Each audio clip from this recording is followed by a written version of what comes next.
बोला CENVAT credit rule में कोई एक रूल 7 था जो ये कहता था you can claim credit within 1 year from the date of invoice. उसके बाद आप क्लेम नहीं कर सकते, करेक्ट है? जी सर। तो कितने लोगों ने अच्छा, जो हम लोग पहले टॉपिक का नाम बता दो। तो बिमल जी ने जो सुप्रीम कोर्ट में जो एक एसएलपी फाइल की है फॉर सेक्शन 16 सबसेक्शन 4, उसमें जो जो पॉइंट्स उठाए थे उसी पॉइंट पे हम लोग डिस्कस कर रहे हैं। तो कितने लोगों ने वीडियो देखा हुआ है वो? मैंने देखा है सर। देखा, पूरा देखा आपने? जी सर, जी मैं भी सर। देखा सर। कौन कौन से पॉइंट्स उठाए थे? अपन जो उठा रहे हैं वही पॉइंट है सर। नहीं नहीं, वो तो है ही। हाँ। इसके एक अलावा एक उन्होंने एक पॉइंट उठाया। Partiality is Equality, there sir, partiality between equality, interest. Equality है sir. equality article before. 14 theory of equality. Article 14। जी। इक्वालिटी और क्या हाँ, उठाया? एक साइज में जो बेनिफिट मिलता था ना, 1 साल तक क्लेम ले सकते थे। ठीक है, वो इक्वालिटी का ही पॉइंट है। दूसरा जी कि open 3B at least for filing. जी जी। जी सर। और एक तीसरा जो हम लोग उठा रहे हैं बार बार कि GSTR 3B is not a return, है ना? 1 2 3 वाला कॉन्सेप्ट था जहां पर 2 इज ए रिटर्न। तो मैं सबसे पहले ये वाला आर्टिकल 14 आपके साथ डिस्कस कर रहा हूं।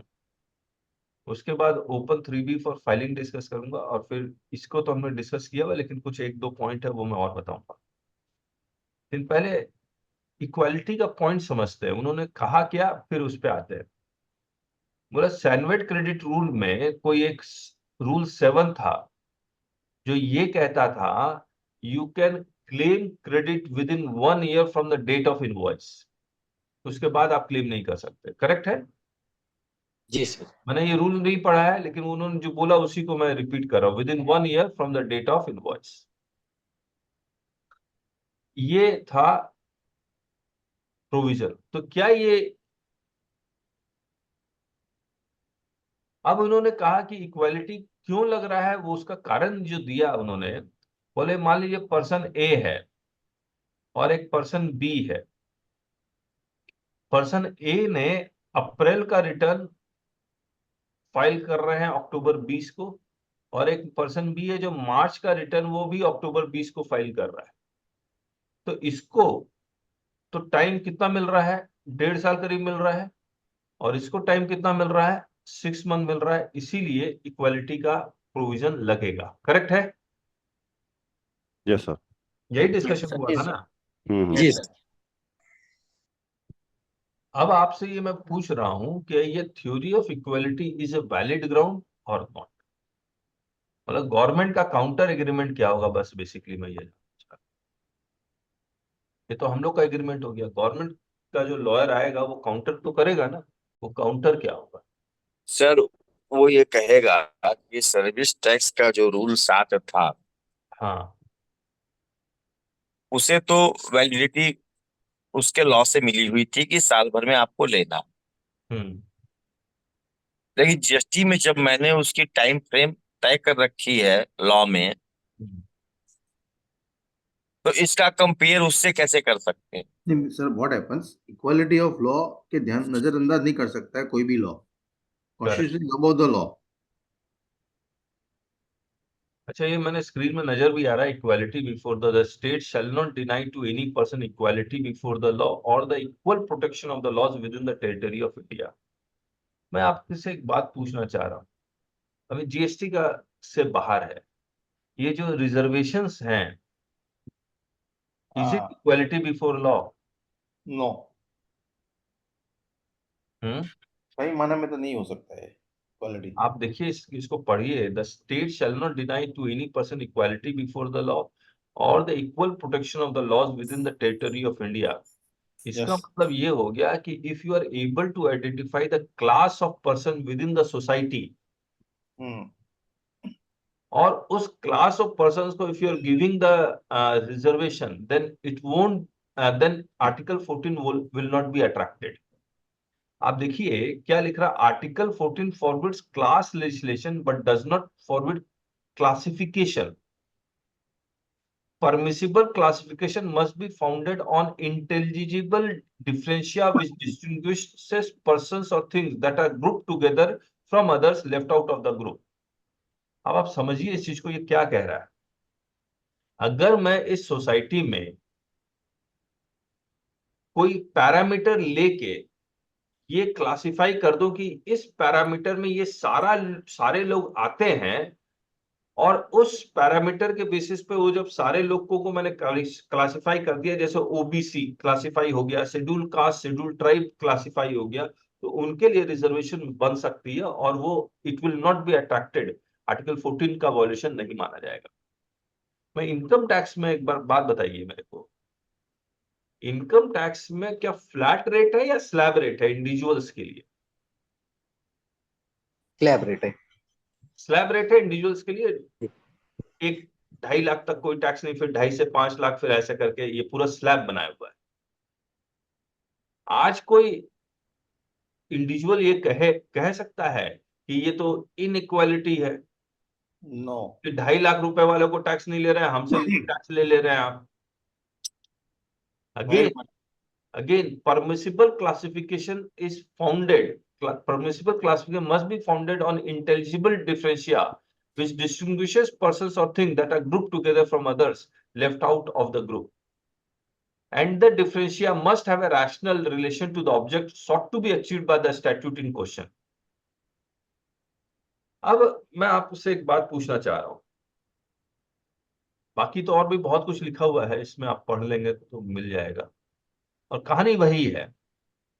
अब मुझे एक बात बताइए, अगर गवर्नमेंट ये काउंटर एग्रीमेंट ये करती है कि you don't see person A और person B, rule 7 CENVAT credit rule जो है वो 1 ईयर अलाउ करता था from the date of invoice. Hello, yes yes, GST में तो अलाउ यही कर रहा है।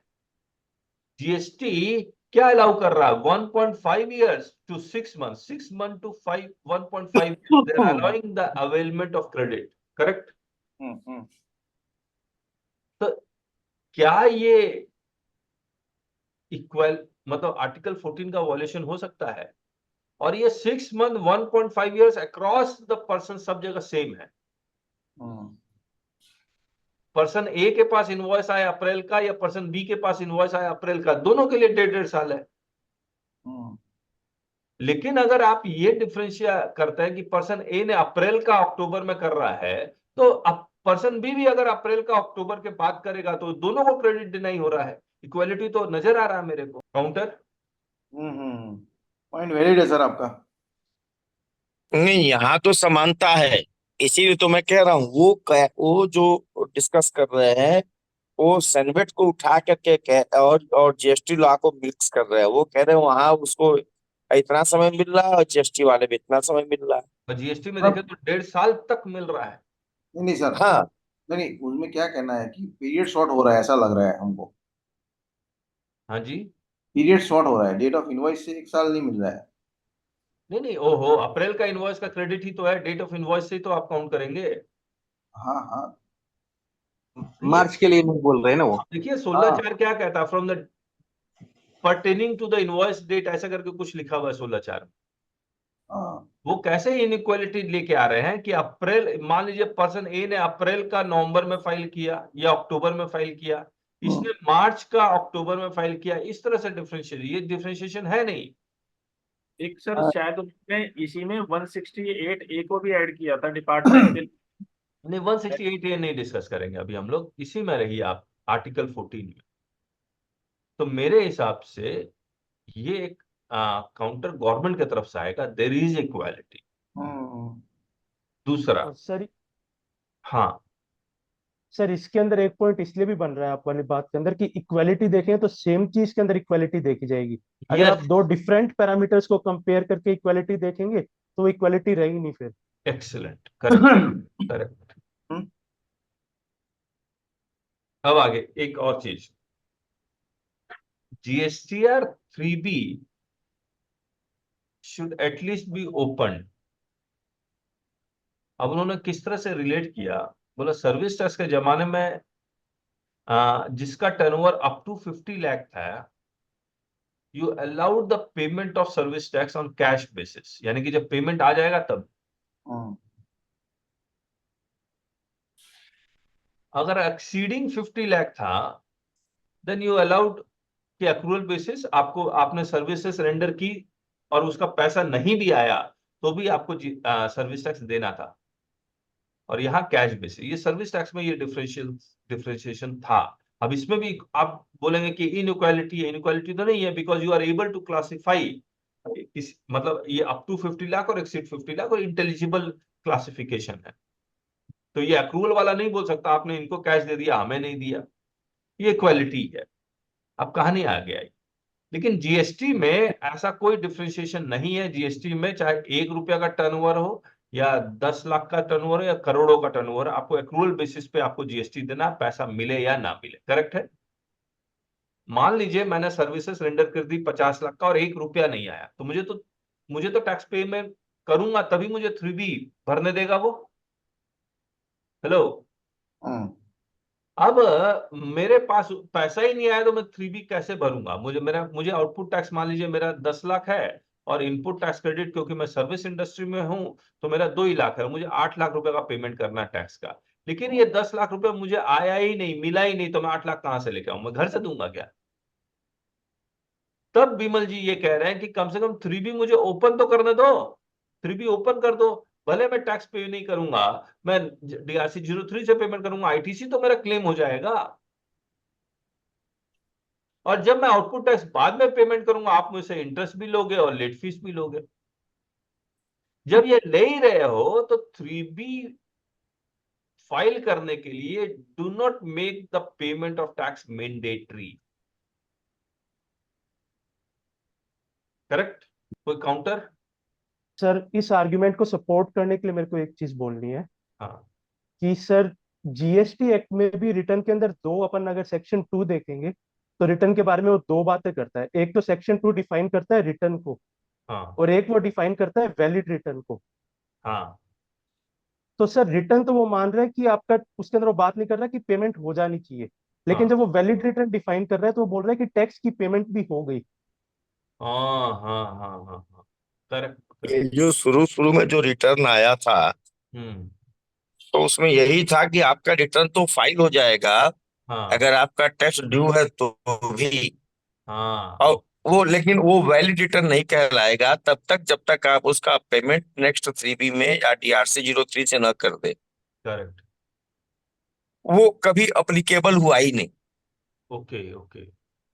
नहीं, और ये पॉइंट बहुत वैलिड है, मुझे उसका कोई भी मतलब ऐसा काउंटर नजर नहीं आ रहा है, लेकिन बस मुझे ये समझ नहीं आ रहा है ये 16(4) से कैसे रिलेटेड। ईबीएल ग्रामीण में तो यही पॉइंट क्लियर था ना। अगर ये सर पहले से होता तो हमारा 16(4) का वायलेशन होता ही नहीं। Okay, correct, correct. अगर ये 3B ओपन होता तो मैं टाइमली फाइल कर देता। आईटीसी तो मैं क्लेम कर ही लेता, मेरा आईटीसी लैप्स नहीं होता। तो ये तो फिर इसका मतलब ये हो गया कि ये किसी पर्टिकुलर पर्सन के लिए प्रॉब्लम है, ये किसी पूरे जीएसटी का प्रॉब्लम नहीं है। ये फिर ये मान लीजिए, मैं ऐसे समझता हूं, मान लीजिए 100 टैक्स पेयर्स है जो जीएसटी में रजिस्टर्ड है, 90 ने टाइम पे फाइल कर दिया, 10 टाइम पे फाइल नहीं कर दिया बिकॉज ऑफ द प्रॉब्लम से ऑफ फंड।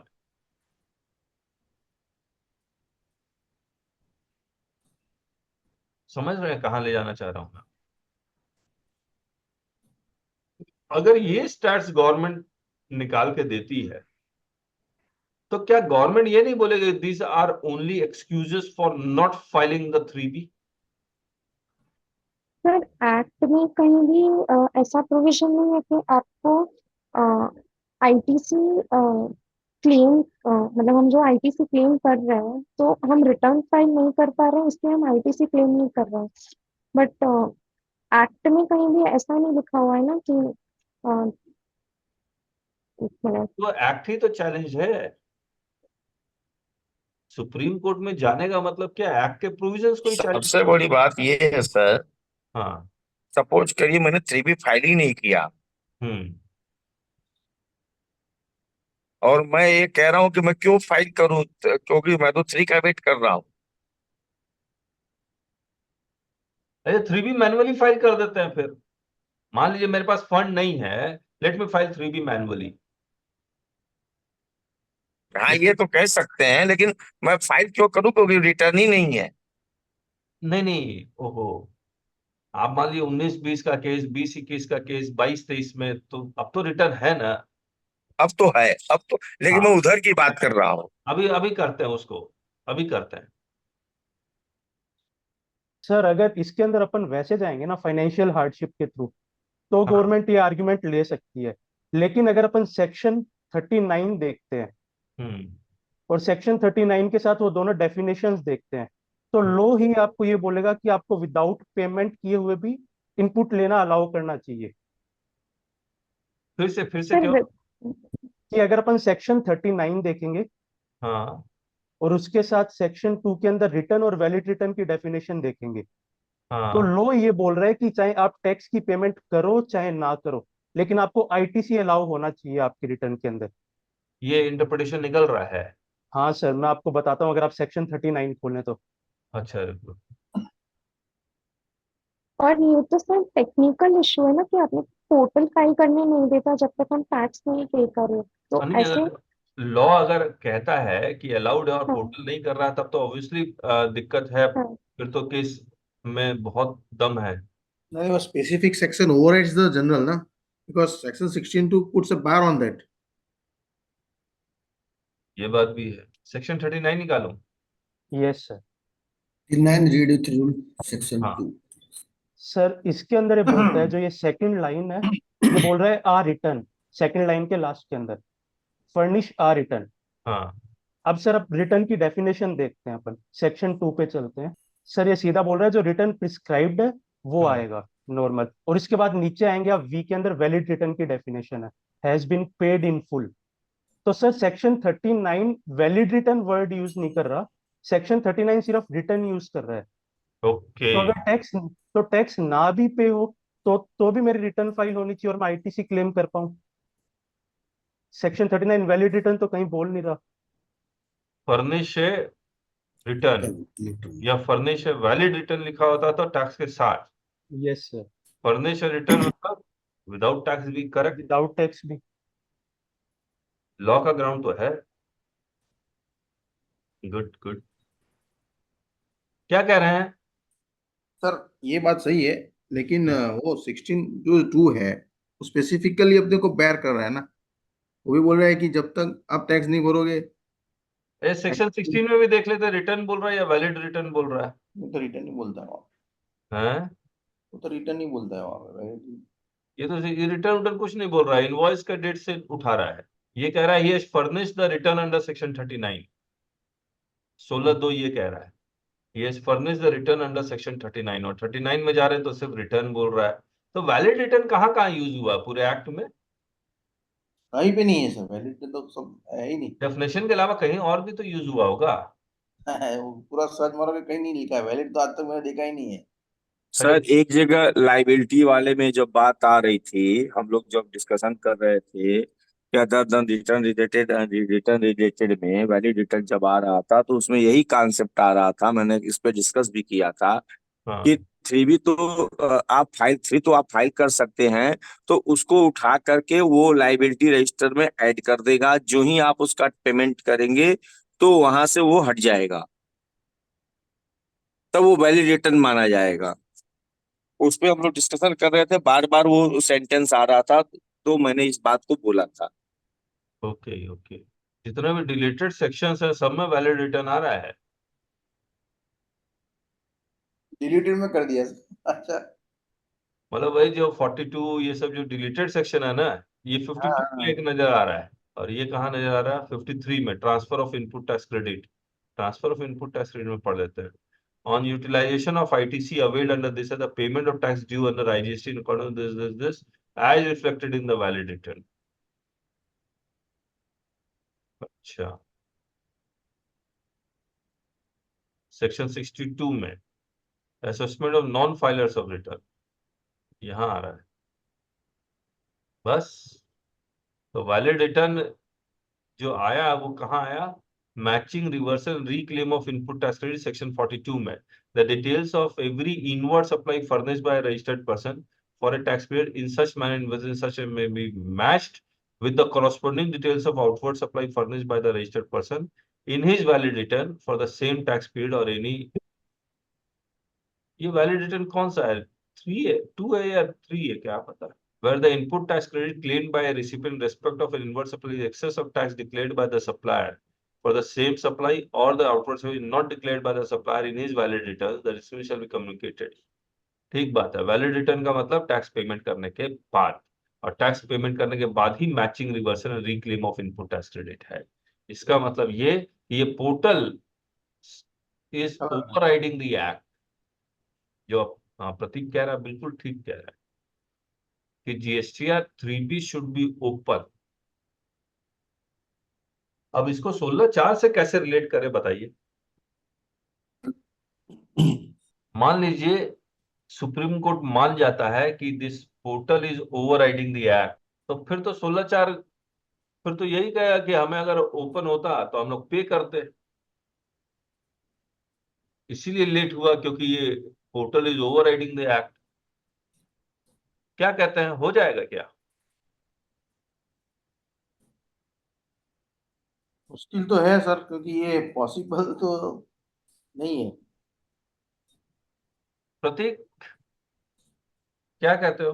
सर ये जो हाँ टीवीएल ग्रामीण वितरक का जो हाँ मद्रास हाई कोर्ट ने दिया था मदुराई ब्रांच ने, वो हाँ। तो इसी ग्राउंड पे ही दिया था कि फाइनेंशियल हार्डशिप के कारण मैं 3B फाइल नहीं कर पाया, तो उसने इसलिए मैं मैन्युअली फाइल सिस्टम। किया था। हाँ, उसे बोला अगर नहीं हो रहा है तो मैनुअली फाइल करके दे दो। नहीं नहीं, उसने पहले ही मैन्युअली फाइल कर दिया था। चलिए ठीक है। और आखिरी ग्राउंड जो हम लोग बार बार ले रहे हैं कि 1 2 3 यस। Was a return. 17 18 18 19 और 19 20 में तो सुप्रीम कोर्ट का जजमेंट आ गया था कि GSTR 3B is a return. तो देखते हैं ये वाला 19 20 का, क्योंकि विमल जी 19 20 का केस फाइल कर रहे हैं, ये कैसे स्टैंड करेगा गॉड नोस। फिर ठीक है, it was a good discussion. 2 point पे ही डिस्कस करना। ये पॉइंट बहुत सॉलिड है कि 3B ओपन होना चाहिए। थ्योरी ऑफ इक्वालिटी कम लग रहा है, लेकिन ये पॉइंट बहुत सॉलिड है। सर जीएसटी से पहले जितने भी टैक्स वगैरह के रिटर्न थे उसमें तो होता था ना, हाँ चालान अलग से जमा हुआ, चालान की ही डेट को देखा जाता था किस डेट को जमा हुआ है। Correct correct. ये एक सॉलिड ग्राउंड है ओपन 3। किसी को कुछ और कहना? कौशिक रंजन जी कोई इनपुट? सर बक्सेटी बोल रहा हूँ। हाँ बख्शे जी बोलिए। हाँ, प्रतीक का जो पॉइंट है ना एकदम सही है सर। लॉ के हिसाब से एकदम सही है सर। हाँ, यहाँ पे अब हमने कभी ध्यान नहीं दिया था करेक्ट। वैलिड रिटर्न और रिटर्न के लिए। हमारे ग्रुप में प्रतीक जी बिटवीन द लाइंस रीड कर रहे हैं। जी जी जी जी। नहीं, बहुत ही अच्छा पॉइंट है ये, 3B शुड बी ओपन। और ये तो अब हम लोग लॉ पढ़ रहे हैं तो हमको लग रहा है कि ये portal is overriding the law. Yes yes yes. तो पहले तो यही बोलते थे ना हम लोग सब, ये हाँ टोटली लॉ है। टोटली लॉ है, करेक्ट करेक्ट।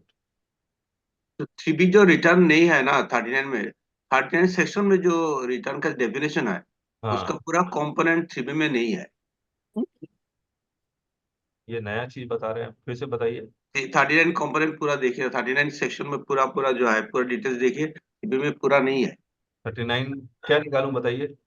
39 सेक्शन देखिए, जो हमारे पास है कि रुकिए, शेयर स्क्रीन करता हूँ। 39 सेक्शन को डिफाइन जो किया है तो क्या हाँ ये रहा, उसमें क्या लिखा है? फर्निश रिटर्न लिखा हुआ।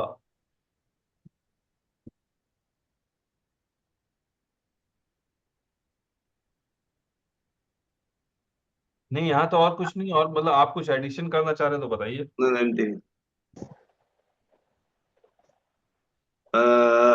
देखिए उसमें रिटर्न में क्या लगेगा, return electronic inward out supplies of goods and service input से credit avail tax payable tax paid such other particulars. 3B में देखिए क्या क्या है।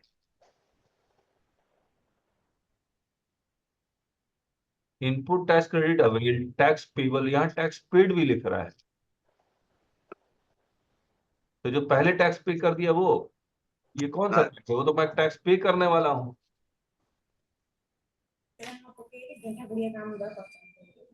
कौशिक जी क्या कहना चाह रहे हैं बताइए सबसे ठीक। इनपुट टैक्स क्रेडिट अवेल हाँ 3B में कहाँ लिखा है input tax credit avail? 3B में कहाँ लिखा है? हाँ अवेल कहाँ लिखा है? अवेल कहाँ लिखा है 3B में? फॉर्म 3B में 3B निकालिए सर। निकालते हैं। तो कॉलम तो नहीं है 3B के। है नहीं अवेल नहीं है, कॉलम देखिए। उसमें अवेल करेंगे। अवेल करेंगे कहाँ लिखा है? अवेल का कॉलम कहाँ है? आज टेबल तो खुलने दीजिए। अवेल का कॉलम कहाँ लिखा है? ये रहा ITC ये अवेलेबल, ये नेट ITC अवेलेबल। ना ये कौशिक जी है बोलिए। ये इसका वो जो लॉ बोल रहा है कि ITC अवेल टैक्स अवेल कहाँ है? पेड, यही लिखा है ना ITC ITC अवेल अवेल, कहाँ है? अवेल कहाँ है? यह लिखा मतलब है आप ये कह ITC रहे हैं अवेल। कौशिक जी, एक मिनट, आप ये कह रहे हैं ये ITC अवेलेबल लिखा हुआ अवेल लिखना चाहिए। हाँ, हमको जो ITC अवेल करेगा 3B में कहाँ लिखा है? फॉर्म में ले कहाँ है? इसको क्या समझ रहे हैं आप? ये जो अवेलेबल का अवेल ही एलिजिबल होता है। ITC। ये तो ITC अवेलेबल है। हाँ It is available है। Available does not mean that हमने अवेल किया है। सर फाइल करने के बाद तो अवेल्ड हो जाएगा। जब इलेक्ट्रॉनिक क्रेडिट लेजर में चला जाएगा तो अवेल्ड हो जाएगा।